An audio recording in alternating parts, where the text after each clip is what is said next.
Live from ABC News, this is continuing coverage of Hurricane Michael. You are tuned to our special coverage of Hurricane Michael. I'm David Wright in New York, and we are following the eye of this hurricane as it moves past Panama City, just east of Panama City, bearing down on Tallahassee, Florida. Wind speeds currently 150 miles an hour in Tallahassee. That's where we find ABC's Victor Oquendo. Victor, how's it going? Well, David, things are only getting worse here as Hurricane Michael quickly approaches. Just to give you an idea about what's going on here at our hotel, we are safe along this side where we are, but on the other side, some aluminum side paneling of the building has actually been ripped right off and come down, actually damaging a few of the cars out here in the parking lot. Throughout the rest of Tallahassee, there are several reports of downed trees. So you've got a lot of debris right now blocking off a lot of streets. So that is why emergency officials, the county, everyone here is urging folks to absolutely stay off the streets and shelter in place until Hurricane Michael completely passes through Tallahassee. We'll be looking at conditions like this. It'll only be getting worse, by the way, for another 1 to 2 hours here. Again, the major concern, I just mentioned that a lot of those streets are closed. Tallahassee, Florida's capital, it's got trees all over the place, and we've known for quite a while now that a lot of these will be coming down, and they'll be taking out power lines as well. It wasn't too long ago, a big old branch came down right on top of a car here inside this parking lot. We're expecting a lot of damage like that as Hurricane Michael continue making its way right here through Tallahassee. We can tell you, though, that officials have been prepared for this one. They've got a lot of crews in place that will be ready to ride out and get the city back up and running, because a lot of folks right now are without power as well. David? Victor, I'm not sure I understand the track of this storm quite correctly, but if I do understand it correctly, it looks like it'll pass just to the left of Tallahassee, just to the west of Tallahassee, I should say. But that doesn't mean that you will be spared the wind and the rain, because it sounds like that will churn right through Tallahassee, and that Tallahassee will experience pretty much the brunt of this storm, no?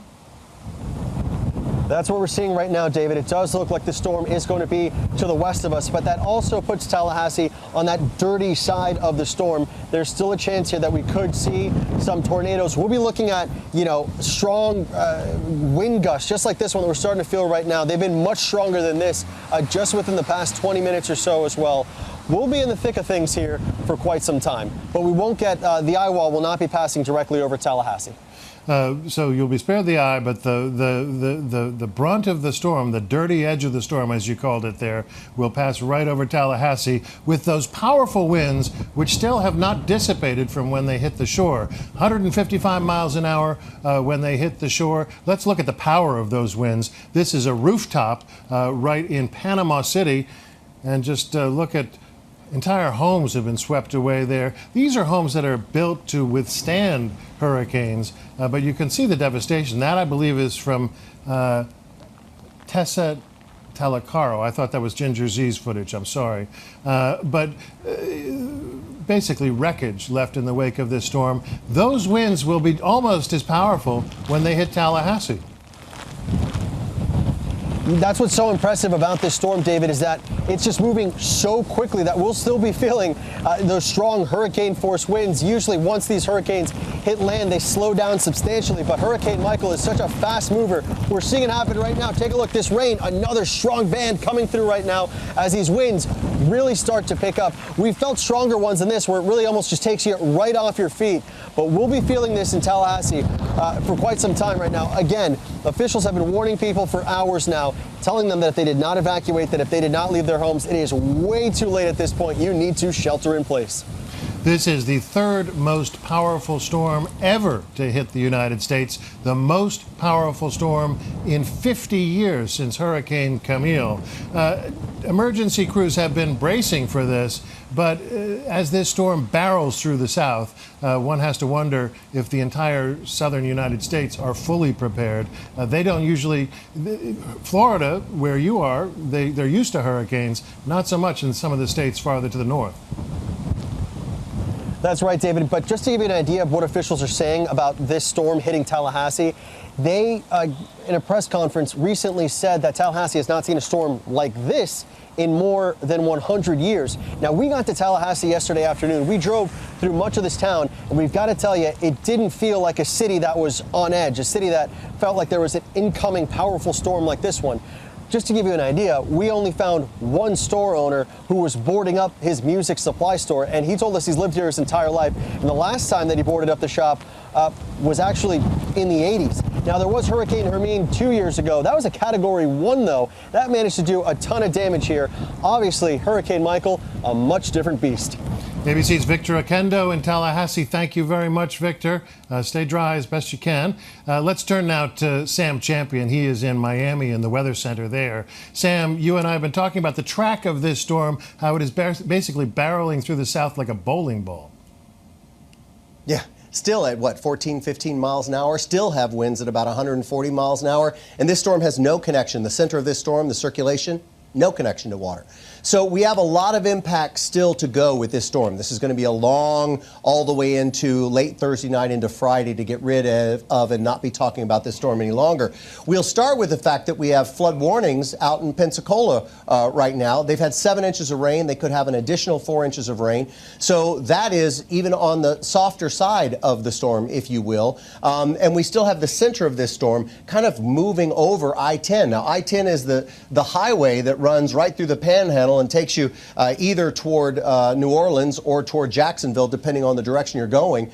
So the center of this storm moving over I-10 right now. Still beautiful circulation on this thing, which you would look at for a healthy hurricane. That entire circle and all the thunderstorms running around it and all the feeder bands as well. David, something else that's just amazing right now. So take that flood watch and flood warning that we see in Florida and then run it all the way up the coastline to Boston with this storm. Now, here's how that connection's made. There's a pretty strong cold front that's moving through the Midwest right now. It has everything to do with what's going to happen with Michael with the next 24 hours, 36 hours or so. Because what happens is, as a hurricane moves onshore, it's a tight water delivery system. Everything is wrapped around it. But when it gets onshore, what you start to see is it opening up, spreading up, and then boom, it'll throw all its moisture out. And that cold front is driving down, catches that moisture, and that rain will enhance the rain all the way up into Ohio, Pennsylvania, New York, New Jersey, New Hampshire, Massachusetts. So the cold front was going to deliver rain anyway. Now it's going to deliver even more rain because it has tropical moisture mixed in with it, and that's why we have those flood watches from Panama City all the way up to Boston, and that's incredible. Sam, people have been talking about the soft side of this storm. You just used that expression yourself. And people have been talking about the dirty side of this storm. Can you briefly explain what that means? Yeah, absolutely. So, David, every time you look at a hurricane, and those of us who forecast it for a long time kind of mentally do this, you draw a circle around the hurricane, then you draw a cross right through the middle of that circle. The worst part of it will be in the northeastern quadrant. So if I turn around and do that for you and do it on the screen here, the worst part of it is in that quadrant, that northeastern quadrant. It's got the worst wind, the worst waves, the worst rain typically, and the worst thunderstorms typically. Now we can see those thunderstorms wrap around the entire circle, but usually when we see a storm and even a powerful hurricane, it's that northeastern corner that's the worst side of the storm because that wind is constantly pushing in that direction. So when you see the softer side, the impacts of the wind, or that left side, the west side of the storm, the wind's going to be a little bit less, the rain might be a little bit less, and the storm surge will certainly be less in those communities. So when you look at a storm that's going to make impact, look at where the eye is and look at everything east, and that's usually where you're going to get your bigger damage. All right. Sam, stay with us if you could. We're going to go, though, to Ginger Z by telephone from Mexico City Beach. You've seen a lot this morning, Ginger. How's it looking right now? I have, and I just came out of a condo that we are staying in this really well-fortified condo building, and the woman who actually let us come into the condo building last night to ride out the storm here, we were just speaking with her, and it was such an emotional interview because she has most likely lost her home, which was on the water. We can't see it from here, and we're definitely not able to leave from here. But when we look out the windows here, when I'm standing right now on the back side of the condo building, I see cars floating, surge still in all of the streets, all of the trees snapped from half and below. When I look in the piles of debris that are giant, you have huge pieces of refrigerators, standing freezers, homes, the contents of homes. And it's not just the outside of homes, it's not just the vehicles, but we're seeing the homes as if they exploded. And when I was standing here during the heat of the storm, and I watched that house come off of its foundation, it made me tear up, because I thought, I've always, I know the power of storm surge. We made a 3D graphic about it. It was as if that was coming to life. It was very movie-like, very film-like, and now it's not film-like. Now it's reality. And now I'm standing here, and all I can see, until my eye can't see anymore, is devastation. There's only one. There are a couple of other storms I've covered that would be something like this, and it looked like this in Katrina, and it looked like this for parts of Sandy. And of course, there have been other storms, but this one will absolutely, as you've heard, go down in the books for so many reasons. But the heart of it, the humanity of it, is settling in very early. There is a house missing, one of a dozen. Our neighbor here was telling us, where there was a woman in there. She knew there was a woman that stayed in there, and that house is no longer standing. And I just saw a report about the fatalities in Mexico Beach. I am so hoping that it's not that woman, but it sounds like it may be at least one of them, because we're even seeing cars right now. I see at the back end of a pickup truck just sticking out, and that's how deep the water is in some places still. And this is after the storm has passed, right? Right. At a certain point when we were inside and we were watching the storm surge, it was lapping up at the second floor here, and so we were on the third floor. So I believe that they ended up having a 15-plus foot storm surge. We heard Sam talking had there about the dirty edge of the storm and the softer edge. You're definitely east of Panama City, where this thing made landfall, on the dirty end. Yes, we were in that northeast quadrant, or the dirty side of the storm, and we were in it for over an hour. When you have that type of wind coming at you for that long and pushing the water like a big bubble of water, it comes in like a wall, and it looked frightening. From my window, I've never, ever seen anything like that before. It was, again, very film-like, very day after tomorrow-ish, but happening right before our eyes. Wow. The end of your truck, hold on. The man that was saying, that's the end of his truck that I saw. Yeah. And that's the thing, is we are on an island now. I mean, we are in this safe place, but we are not going to be able to get out, nor would we even want to for a very long time. And that's the other reality. And a lot of these storms that I've covered, right, so the devastation happens. It's surreal. Then it starts to settle in. I mean, these people are going to have to probably wait at least 24 hours to go find out if their home survived, their cats inside, their neighbors that stayed. But then you have to remember that it goes well beyond that. These two were about to get married in 2 weeks. Their wedding is 2 weeks from now. And she had her dress in the house. She has all of the parties. And everyone was supposed to come here. This is a beautiful place that people cherish and celebrate. And now it really does look very much like a wasteland. I mean, you remember back to Hurricane Katrina, where the storm itself was simply Act One. The succeeding acts were all of the hardships that followed.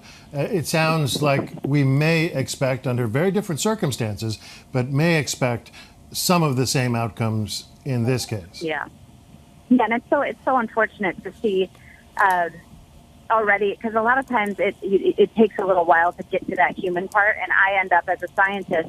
I already looked at the water line. I already start to take into effect, how high was the surge? What was the top wind speed?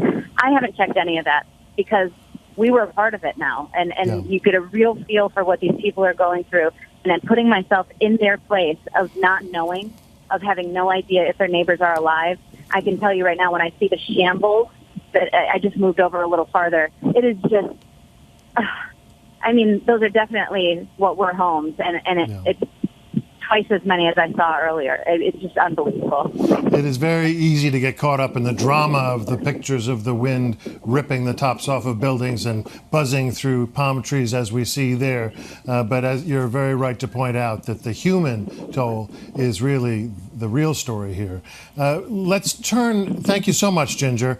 I want to let you get a breather, and we'll turn to Kenneth Moten. He is at FEMA headquarters. Kenneth, what are you hearing there about where this storm is headed next? Well, FEMA is watching very closely about this storm and making sure that the effects of this storm and those who are impacted by this storm are helped as soon as possible. Dave, I should tell you that it's just been incredible to watch what's happening behind me with these rows and rows of FEMA employees, dozens of people here in the nerve center of FEMA headquarters here in Washington, D.C., where the coordination is just incredible. I think this organization knows and remembers very well what happened when it came to the response to Katrina and other major storms.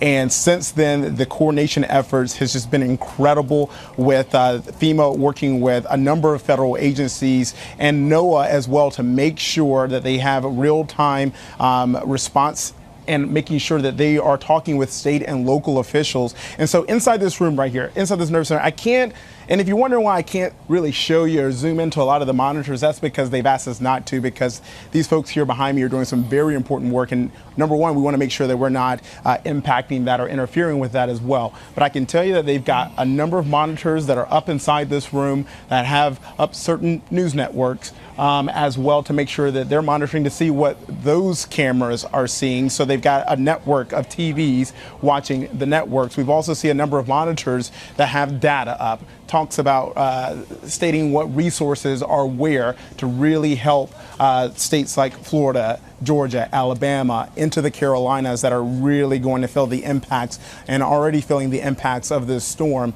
Let's go down the numbers again, David, because I think it's important when it talks about, when we talk about Florida and the storm surge. FEMA is preparing for that 9 to 14 foot storm surge. They say, 200 miles from the center, that Alabama, parts of Alabama is going to feel this. Georgia is going to feel this. And as it marches through the southeast, they're concerned about tornadoes in Georgia. They're concerned about the heavy rain late Thursday and for Friday into the Carolinas, where a number of those areas are still impacted by Florence. And David, on a personal note, and professionally as well, I actually worked in Orlando for several years before I came to ABC News. Actually worked in the Carolinas before I came to ABC News, and I worked in Philadelphia covering Superstorm Sandy, Irene, other storms that have just really devastated the coast. And we know how important FEMA is when it comes to getting roads open, when it comes to helping those local and those first responders. It's extremely important. So FEMA is doing incredible work to make sure that they give the resources and really mobilize the military as well when it comes to the Coast Guard, the National Guard. When it comes to the National Guard, they have so many National Guardsmen and women who are on the front lines to help those folks in those state and local areas.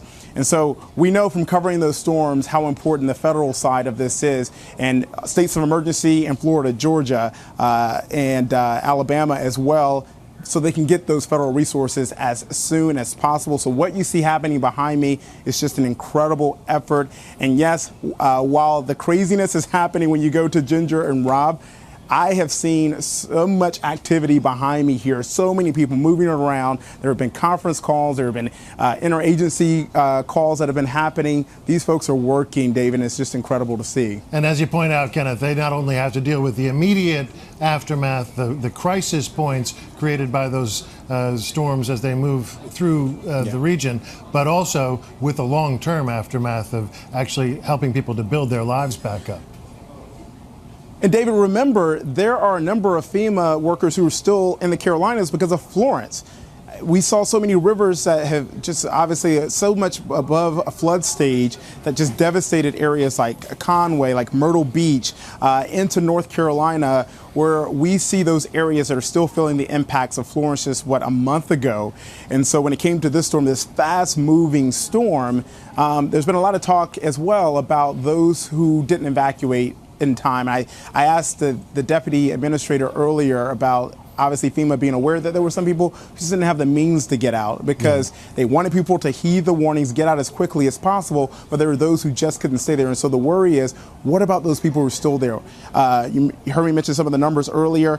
3,000 FEMA workers on the ground, 4,000 people who were in shelters last night, and they know obviously there are millions who hunkered down and stayed right where they are at home. Either some who couldn't get out or some who just said, hey, we're Floridians. We're going to be strong enough to hunker down here. I saw it when I covered these storms in Central Florida. Sometimes Floridians, you can't tell them anything. So they want to hunker down. They want to stay where they are, and they've been able to ride out some tough storms. This one in the Panhandle, something, as we've said throughout the day, is something we've never seen before. And so when it comes to FEMA being able to assist those people, they say as soon as they can, they want to help first responders get to them, David. ABC's Kenneth Moten at FEMA headquarters in Washington, D.C. Thank you so much, Kenneth. As Kenneth was saying, some of those FEMA workers are still on the job from the hurricanes that happened a month ago. Now they'll be deployed to a whole new set of locations as a result of this storm. And it's not just necessarily a matter of weeks and months, but in Puerto Rico, of course, it's lasted more than a year, the damage from last year's destructive hurricanes. Let's go back to Sam Champion for some more insight onto this storm. Sam, is this thing likely to dissipate as it moves into the country, or can we expect it to be just as fierce? You know, normally I would be telling you that, you know, we're going to breathe a sigh of relief, because this storm will rapidly deteriorate and lessen in intensity as it moves inland. This storm is not doing that. We're still looking at a 140 mile per hour wind in the center of this storm. The eye has no connection with water. It will eventually weaken, but I can't give you guys I can't give anyone the all clear yet. We'll talk a little bit about these tornadoes that are popping up and the thunderstorms that are going, because we've got another one. This one just a little bit, it's radar indicated, a little bit east of Waycross, Georgia. And in these, you can see that one right there. This one was confirmed on the ground, though, the one that was near Gainesville. So the other thing I want to point out about this screen is you can see these storms coming all the way up through Tampa, Sarasota. We had a tornado report there, that far away from where we've got the tornado watch area. So we'll watch these storms pull up through Florida as they do, then wrap around through Georgia and then come in. And we have a lot of them. A lot of this rain is making it well into Alabama. And we were forecasting to have a big rain event in this corner of Alabama, but we're getting it into east central Alabama now. So you're getting a lot more rain than anticipated out of this storm so far. Then you'll see the center of that storm just moving across I-10 right there. So we're very near to Albany. And of course, if you've got a big heavy accent in Georgia, you say Albany. I say Albany. And all of that is moving a little bit north. You know, we'll watch these storms move through. What you see around Mariana right now, this extreme wind warning, this is very unusual. We don't usually, I don't usually get a chance to say that. It's not usually whipped out very much. But it's for winds that are in excess of 113 miles an hour. And this is, in fact, the first time that this part of the country has had that excessive wind warning. And it's all still in this area where you go from Mariana all the way into South Georgia. So we're going to watch this very carefully. David, if I'm looking at some good news for Tallahassee, they're still on kind of the dirty side of the storm, but the center of this storm, and even with that eye wall holding together on that storm, is moving a little bit to the west of Tallahassee, and that's going to be improved news for Tallahassee. At one point in the forecast, I kind of thought that whole eye wall complex, or what's left of it, would move across it. And that's the worst wind with the storm. So they'll see some tough wind, they'll see some rain, but I'm really happy to see that what's left of that eye wall concentration is not moving across Tallahassee, a town where so many people along the coastline evacuated to. So we'll watch the path of this storm, and we're going to be, David, you and I will be talking about this for a long time. So will everybody else in the news industry. When you watch this storm as probably a hurricane, a 1 or a 2, move across just south of Macon, Georgia, then probably we've got a tropical storm by the time it gets to Columbia, South Carolina, to Charlotte, to Raleigh. Look at that. Still a tropical storm by the time we get to Raleigh? So to answer your question, this is Thursday at 8 p.m. right here. By the time we see it really dissipating and moving offshore, it's by Norfolk, Ocean City. That's by about midnight or very early in the morning on Friday. And then, you know, we're talking way, way, way outside of where we are right now. But look at that. It still has circulation with it. It's still a tropical storm by the time it steps off the coastline into the Atlantic. So this thing is not giving up anytime soon. It's not going to give up its strength, and it's not going to give up its destruction anytime soon, David. We have those hurricane warnings still out, as we know, in central and south Georgia, in just south of Dothan, Alabama, in that corner that we talked about. And the rest of these are tropical storm warnings. That means that tropical storm conditions are imminent in that area. The hurricane warnings mean that hurricane conditions are imminent in that area. You will face the hurricane conditions anywhere in that red zone. Stan, let me just ask you to pause just for a second. We've got some video here from David Muir in Panama City. Let's just give that a quick look, and I'd love to get your reaction to it. This is from Panama City, Florida, from the view from his hotel room, it looks like. You can see the winds have died down a little bit.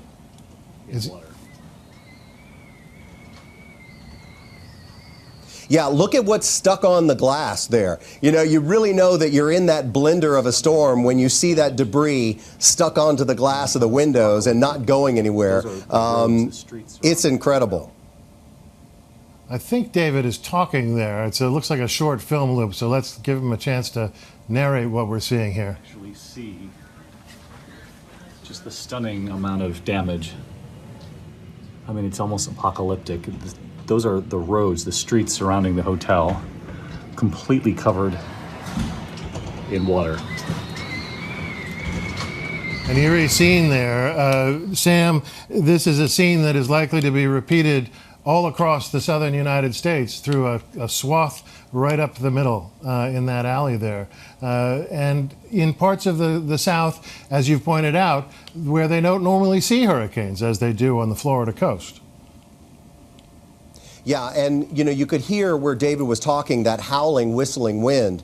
The wind stays intact with this storm to a pretty large degree as it moves all the way into south and central Georgia, moves from Georgia into the Carolinas. The wind is going to be one of the big, more pronounced elements of this particular hurricane. So you could hear it even when he's inside, looking outside. The other thing you noticed, and we talk about it a lot when we're here, those big, beautiful trees that are inland in Florida and in South Georgia, those trees, so many of them are going to come down, and they're going to come down by the thousands. And when that happens, it's damage to whatever they fall on, certainly, but it also takes power line down very often. And in that shot, and I believe it was David's shot, where we were seeing that when he was outside, seeing those trees leaning into the power lines. That's what we're going to be seeing everywhere. In Georgia, in South Carolina, in North Carolina. Every time those trees move into those power lines and take them down, that's a community that's without power for days, and in this case, because they've got so much to do when the storm moves through, it'll probably be weeks, David. Wow.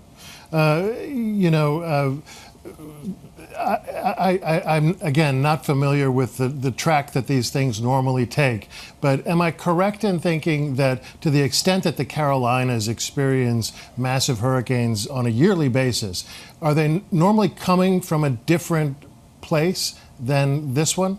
In other words, do they not travel up the coast more than over land? Oh, absolutely. And that's why people in coastal areas of these states that we're talking about are all well familiar with how to evacuate in a hurricane. They know what's going to happen to their coastline if they've lived there for a long period of time. It's inland residents that are usually taken aback by this. They may not be paying as close attention to the storm because they know they're inland. They're not on the coast. So this storm is going to be running from a different direction. It's not coming from the coast and going inland. It's coming from west and moving east now. So, you know, there is this sense that we have of getting everybody ready for it. I want those folks in the Carolinas ready for additional flooding rain, and I want everybody that you see in the path, certainly of the travel cone, and I would extend that from this line all the way down to the coastline. I want everybody in here ready for the effects of this storm. And when you say ready for the effects, go ahead. When you say ready for the effects, if someone happens to be in the path of this storm, and maybe they're not used to hurricanes, what should they do to prepare, short of getting out? Assuming they can't. Well, it's everything. Right. If you're going to stay where you are, and in most cases in inland areas now with this storm weakening, it will be okay to shelter in place.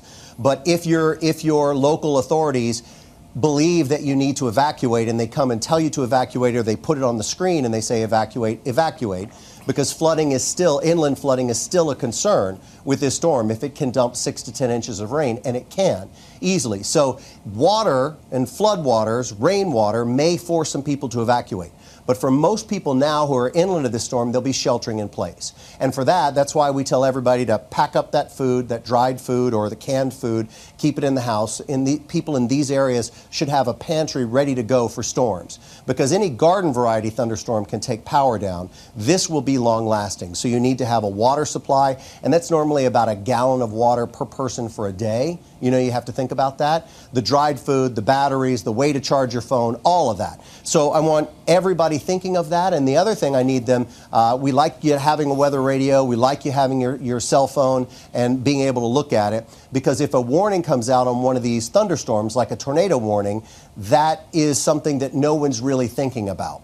So when the thunderstorms move through, we're all concentrated on the wind or the rain, but a tornado popping out quickly in these storms is very likely through Georgia and both Carolina, South and North Carolina. So that's an additional threat that I want people thinking about. So ready for all of those problems with this storm. All right, great advice, Sam Champion. Thank you very much. We'll leave it there for now.